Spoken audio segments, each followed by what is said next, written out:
এর আগে তাদের একজন নেতা বলেছিলেন যে হিজাব তারাই করে যারা হচ্ছে বিশেষ একটা ধর্মে নারীরা খারাপ একটা কাজ করতে গেলে এটা হিজাব করবে। আমরা মনে করি যে দলের পক্ষ থেকে নারীদের উপর ক্রমাগত হামলা হচ্ছে, সাইবার বুলিং হচ্ছে, শারীরিক টর্চার হচ্ছে, হিজাব খুলে নেওয়া হবে, তাদের এমন সব জামা খুলে নেওয়া যেগুলো আমরা মা বোনদের সাধারণত গুলো বলি না, তাদের নেতারা এগুলো বলছেন। এর আগে তাদের একজন নেতা বলেছিলেন যে হিজাব তারাই করে যারা হচ্ছে বিশেষ একটা ধর্মে নারীরা খারাপ একটা কাজ করতে গেলে এটা হিজাব করবে। তাদের মধ্যে সামান্যতম কোনো বোধোদয় হয়নি। নারীদের নিয়ে এই ধরনের চরম আপত্তিজনক কথা তারা বলে আসছেন। তো এই অবস্থায় আমাদের পক্ষ থেকে নারীদের প্রতি সম্মান মর্যাদা রেখে আমরা সবসময় কথা বলে আসছি। আমাদের নারী কর্মীরা যারা কাজ করছেন তারা হিজাবের সাথে, ভদ্রতার সাথে এবং সমস্ত আচরণ মেনেই কাজ করছেন।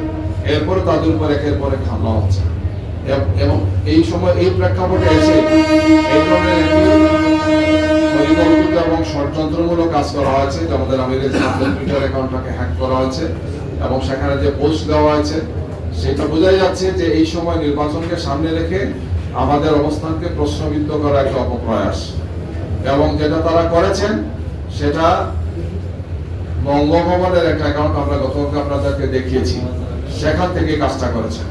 অর্থাৎ বাংলাদেশের এই সাইবার সুরক্ষা ব্যবস্থায় কে বা কারা এখানে এগুলা করছে এই সবকিছু তদন্ত করে দেখা উচিত।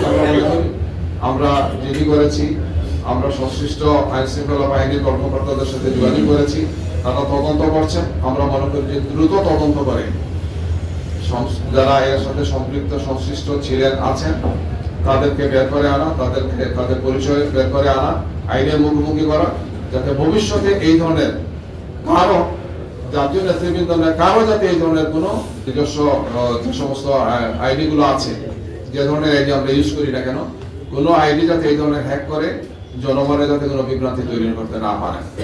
আমরা সবাইকে বলা